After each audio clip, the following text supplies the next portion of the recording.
Welcome. I'm Ron Baker, Director of the Canadian Small Church Ministry Center, and this is us, Canadian Small Churches in Action podcast sponsored by Small Church Connections here in Canada. And our guest today is Brianna.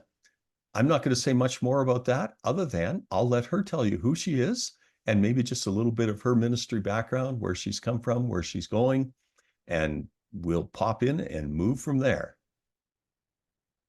Thank you, Ron.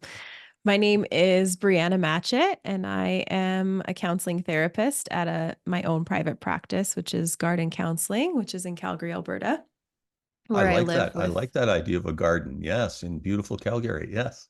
yes. And I'm here with my husband and my two children and my mother-in-law, who also lives with us. Ministry background to kind of keep it short and simple. Okay. Yeah, growing up in the church, kind of denominationally diverse.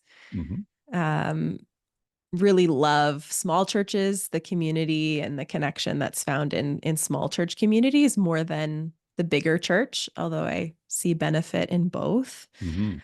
And yeah, we actually moved to Calgary, Alberta to church plant, but were interrupted with COVID. And so we had to do a bit of a pivot, Uh-huh. um, which is, yeah, been okay and different. And so now we're, yeah, attending and a part of a church here in the city.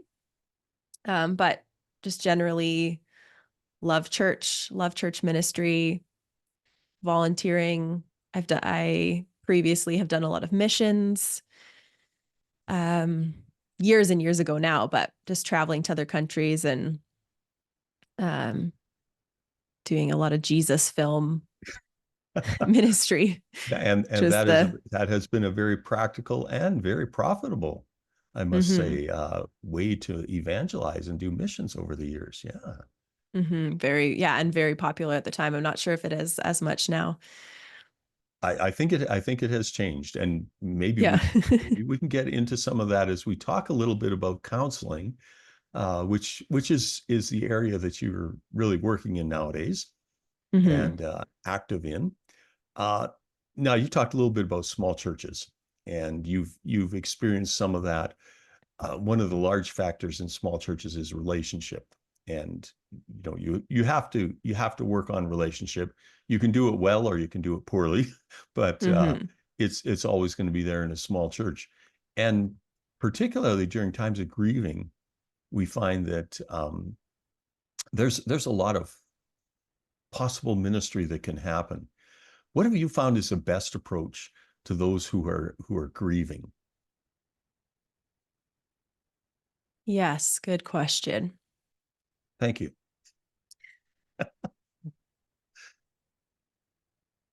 I think one of the biggest things is keeping track of people, Mm, which is a little easier to do in small churches, but still can be difficult. Um, kind of finding out who's going through grief and finding a way to acknowledge what's going on for them with grief, but just also with just life generally, and following up with them consistently, as well as finding some, practical ways to show support and help. I think what I've seen and witnessed and even personally experienced is in grief, it's really difficult to know what you need and to ask for what you need. And I think lots of well-meaning people can reach out and ask that question in particular. Um, what can I do for you? What can I get for you? And often that's met with, I have no idea. exactly. I do. I have no idea. So, and then the question becomes, well, how do you get past that so that people actually know what to ask? Or, okay, I'll just let you jump in on that and see where you would go from there. Yeah. I'm sorry to how do you Well, move but past? yeah, get past that. And I've done this too. And I must admit, I've said to people, well, so and so, someone passed away, let's say. I would be glad to help you. Just call me. Let me know. Yeah. What would be a better approach than that? Because they didn't call me. Yeah, which is unsurprising. Yes. um, yeah, I think it requires a lot of attentiveness and also crossing paths and, maybe taking note of conversations you've had in terms of just your knowledge of that person, which can be tricky because you may not be that connected to that individual and still want to reach out and show them care. But if it's someone you know quite well, I would, encourage people to access those memories of that individual.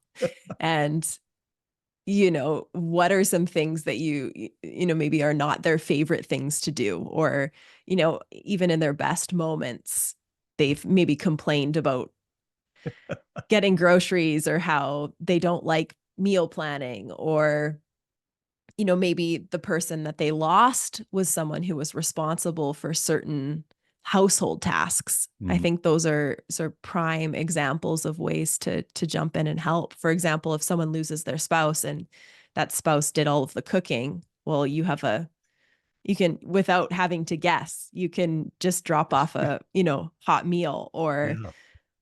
have groceries delivered and know that that's something that would be helpful or meaningful that they might not be able to ask for, or maybe they'll feel embarrassed asking for it. But if it just shows up, it's a little easier to accept. Yeah, I think there's a whole area in the grieving process that we have to learn how to move past being overwhelmed. And how do you move past being overwhelmed in grief? Okay, my For the questions in are my questions are going to go all over the place in case That's you. okay. No, I'm totally fine with that. Um, Overwhelmed with grief for the person experiencing grief or the people Yeah. trying to care for someone in grief. Well, I think for the person who is grieving first, we'll start with that. How Mhm. do you move past that overwhelmed? Yeah, I think time is a component, Hmm. and I don't mean that, the cliche time heals all wounds is what I'm No. trying to refer to here. I think, um, you know, time between grieving grows longer. I don't think grief completely goes away. Hmm. Um, but time in the sense of um the weight or the gravity of those feelings can subside. The gravity of grief can change over time. Yeah. And yeah, grief becomes a part of life. So the overwhelm can subside over time because you learn to live with grief. Hmm. When it's first there, I think of it often like a tidal wave. Um, it hits you and Hmm. quite easily pulls you under. And so you can feel like you're drowning. It becomes difficult to remind ourselves in those moments maybe we're not actually drowning. Our Right. feelings are not always depictive of reality, which is a phrase I use often in my work with people. We can't always trust our feelings. Um, but apart from time, I think one step in front of the other, trying to push through the mental fog and the overwhelm and do positive things that we know are good for us, it becomes easy to isolate in grief, because Hmm. I think a piece of grief is feeling alone, regardless of whether that's the case, because no one is exactly experiencing grief in the way that you are. And so the danger in that is telling yourself no one can understand and not reaching out to people, pulling back from community entirely, and just disengaging, which actually increases the overwhelm, Yeah, it ironically. would. Yeah. So acknowledging what you need. Again, not easy and very difficult. Acknowledging maybe what you've needed in the past and then doing it in the present, knowing that it's helped you in the past and is likely still something that's beneficial, even if the feelings, the positive feelings, are not attached to it in the moment. I think one of the my good friends on the passing of my first wife uh, said, "Don't forget that you had habits before. Maybe stick to some of those."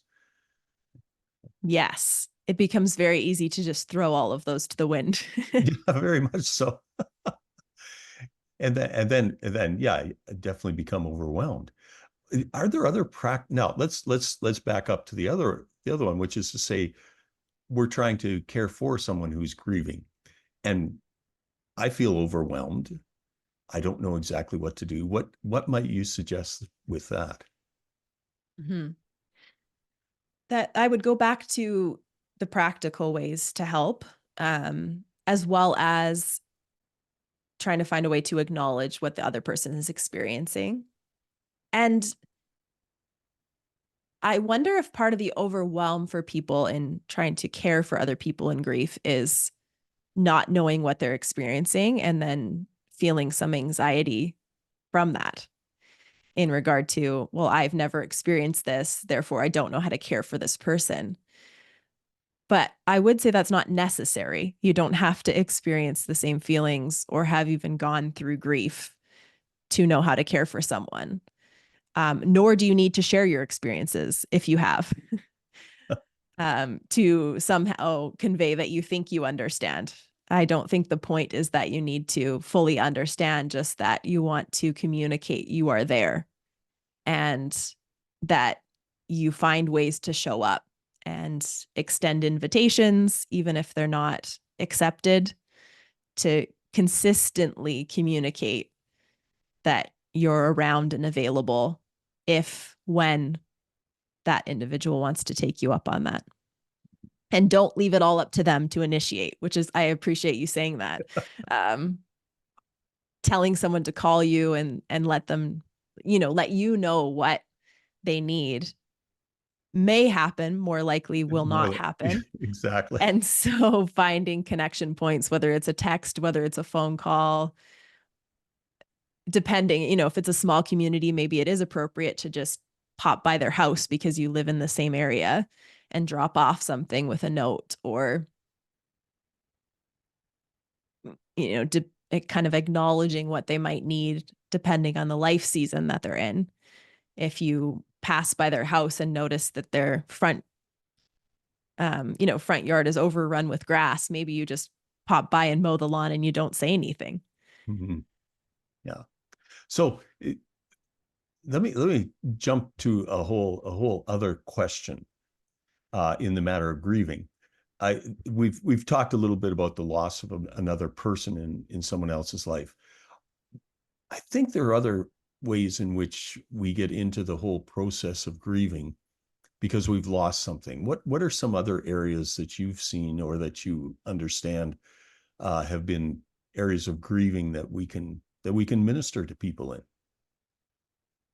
I really like that question because I think it's easier to acknowledge the loss of someone in someone's life Yeah. than it is to acknowledge the loss of a season or the loss of many other things. So some things that come to mind are jobs, the loss of a job, Mhm.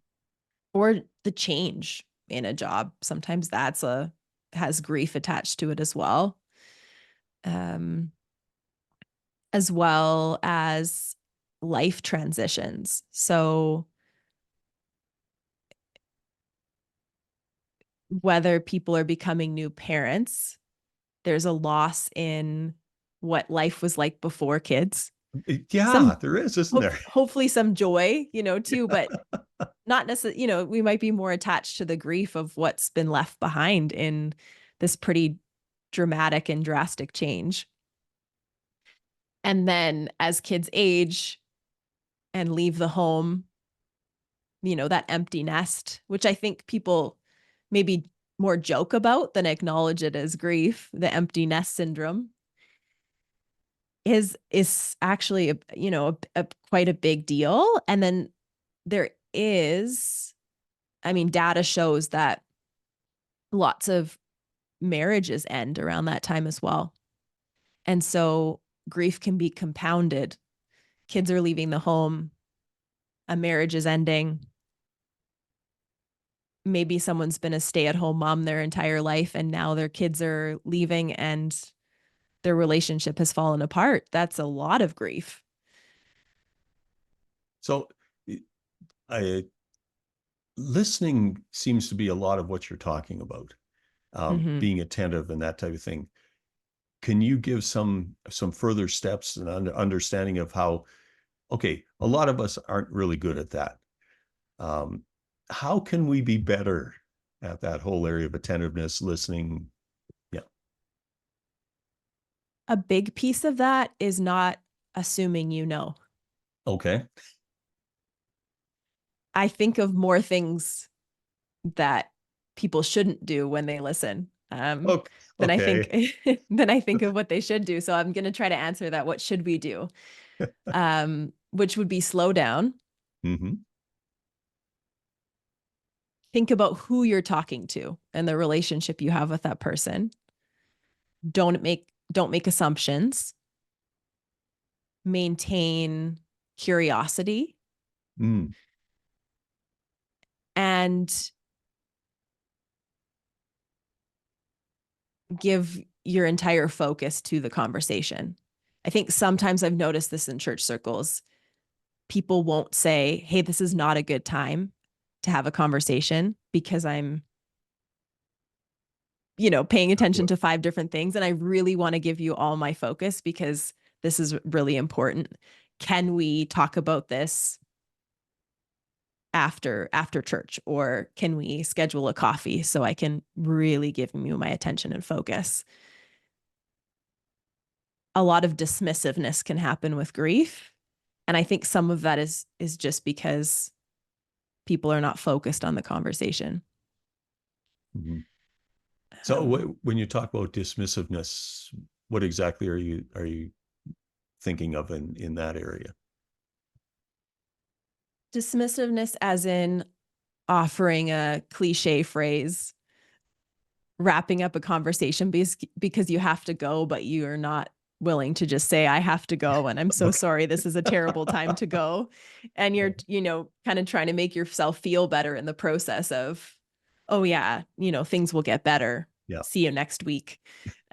Which ends up being so dismissive and unhelpful instead of staying in the discomfort of, "Oh man, I can't solve this for you." I think that's the other piece is Mm-hmm. listening involves staying in the uncomfortable of not knowing the answers and not necessarily knowing what to say Yeah. and just sticking with the conversation anyway and trying to convey support by being there and listening to what the other person is experiencing without offering answers, without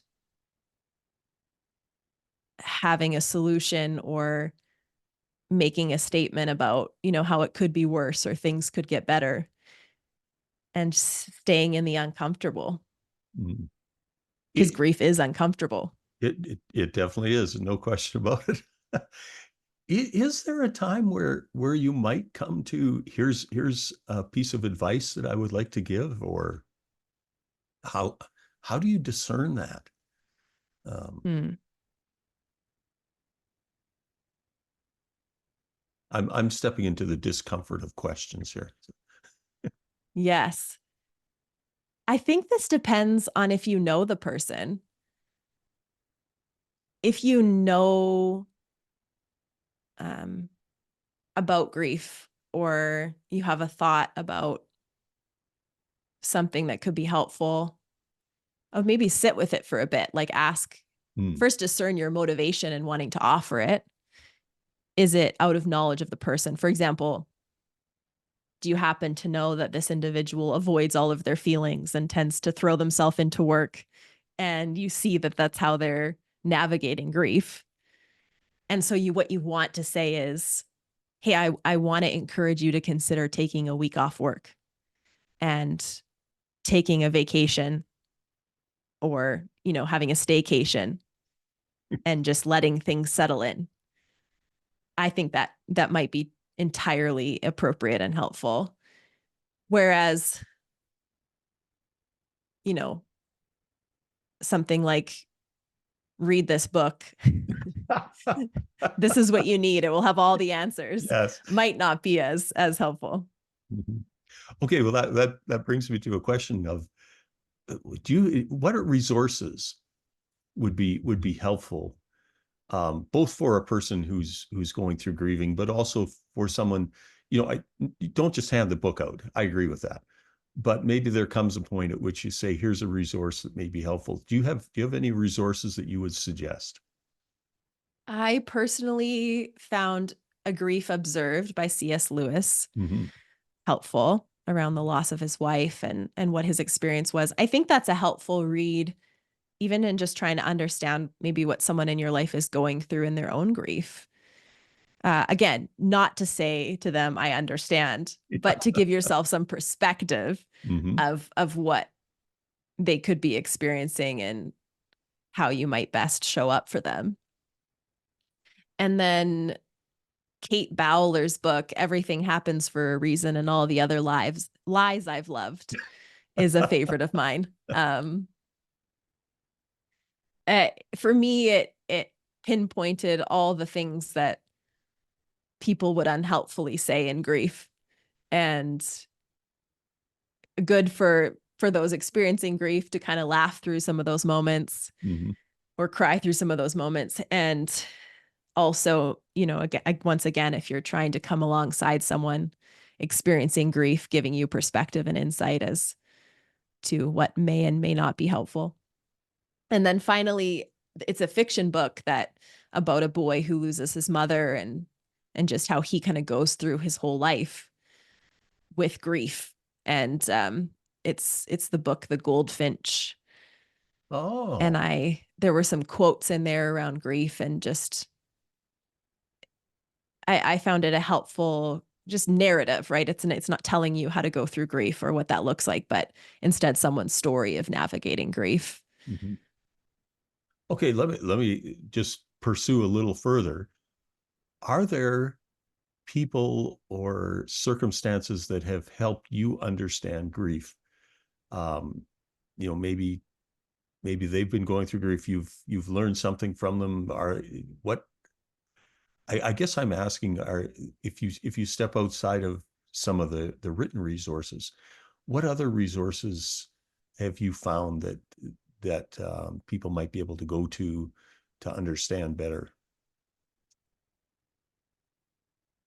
What kind of things do you have in, like, individuals or? Just where have you found that people end up going to find counsel, to find consolation, um, in their times of grief? Hmm. Community is a big one. I think, again, not that someone has to experience the same thing as you, but I've learned a lot from people relaying their own grief journey, not trying to tell me that theirs is the same as mine or anything like that, but hearing other people's stories and how they've navigated it, I think is helpful. And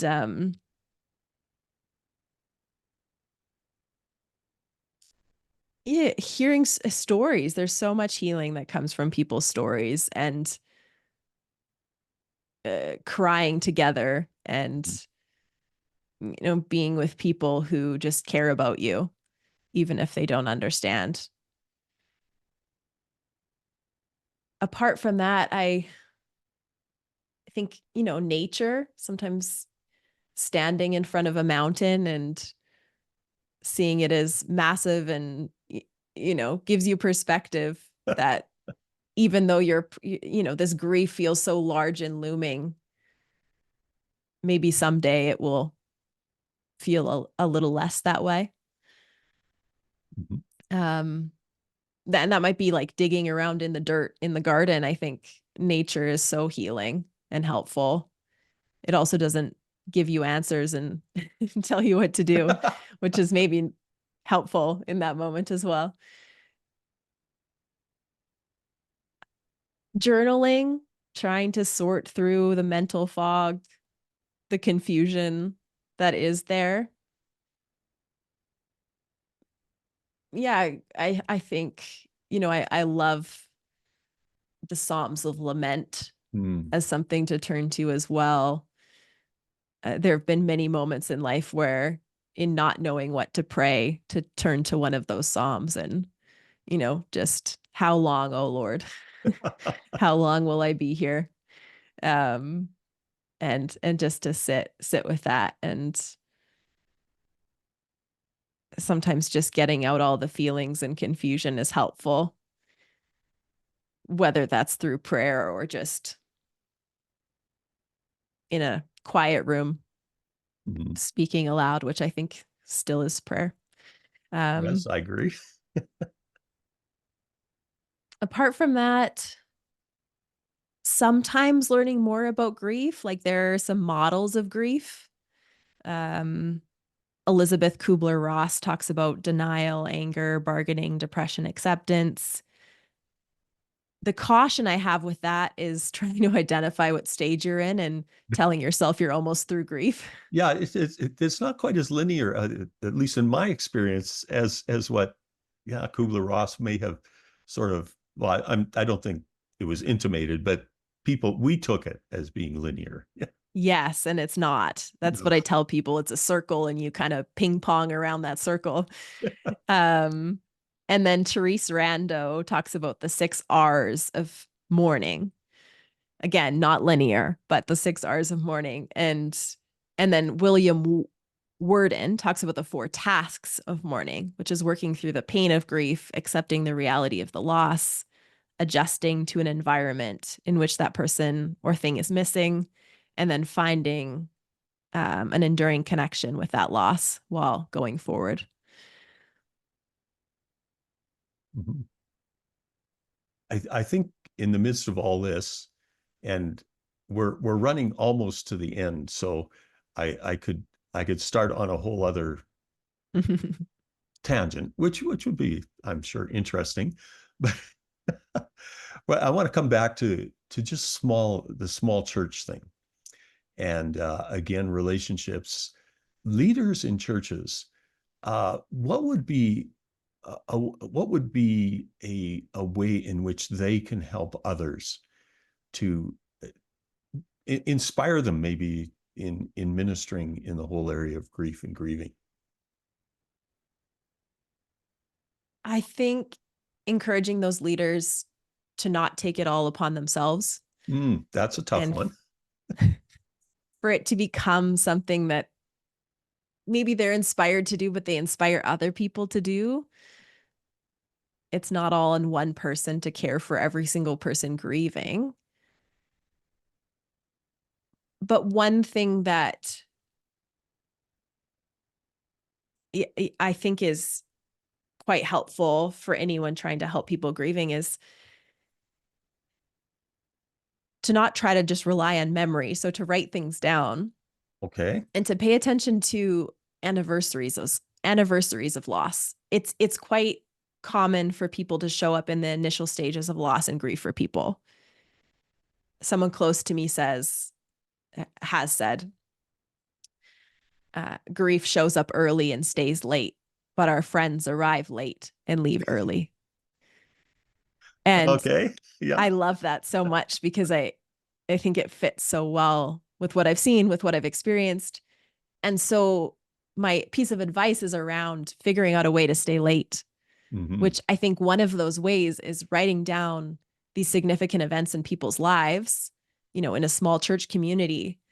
And then not just solely on you, but maybe having a group of people that you enlist to follow up with these people on those days, on those significant days, with a text, with a note, with a letter, a card, dropping by with a meal. I think it's just such a significant, impactful way to tell someone when they think, everyone's forgotten this and moved on. And here I am still grieving, to say, I see you. Hmm. And it is expected that this is a day, whether it's a hard day or not, but it's a day in your memory, and it's something that's coming up for you. All right, let's be even more general, but still in the whole area of the small church pastor, the small church leader. If you had one piece of advice, and it doesn't have to be about grieving, but just one piece of advice that you would give to the small church pastor we're living in 2024 when we're doing this podcast, what would you say is one piece of advice that you would give to them that sort of resonates from your own background, your own understandings, things that you've been through? If you have one piece of advice that you would give, what would that be?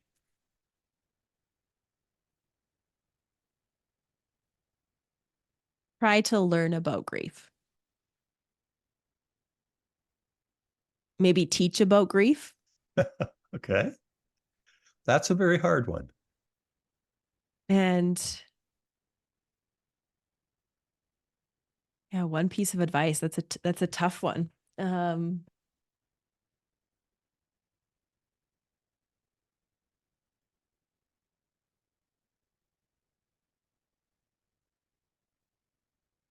Be available. I think that's a big one. Try to be available for people, but the bigger thing would be it's not all on you to to be there for every single person either. There's just so many, I think there can be so much weight on pastors and leaders to have to figure it all out for everyone. But so availability, sure, but teaching about grief so that you have a community of people who tries to show up for people as they grieve, rather than you individually have to be that for every single person in your community. I think that's probably one of the wisest pieces of advice that pastors need to hear. Yeah, we don't have to be everything for everybody all the time. And No, if we are, we're going to burn out, and yeah, you won't be a pastor for long. So, no. well, thank you, Brianna. This has been great. I appreciate very much just your sharing, and not only your sharing, but your depth of knowledge and understanding, and just listening, which is great. I appreciate that very much. So thank you for joining us today. Yeah, thank you for having me.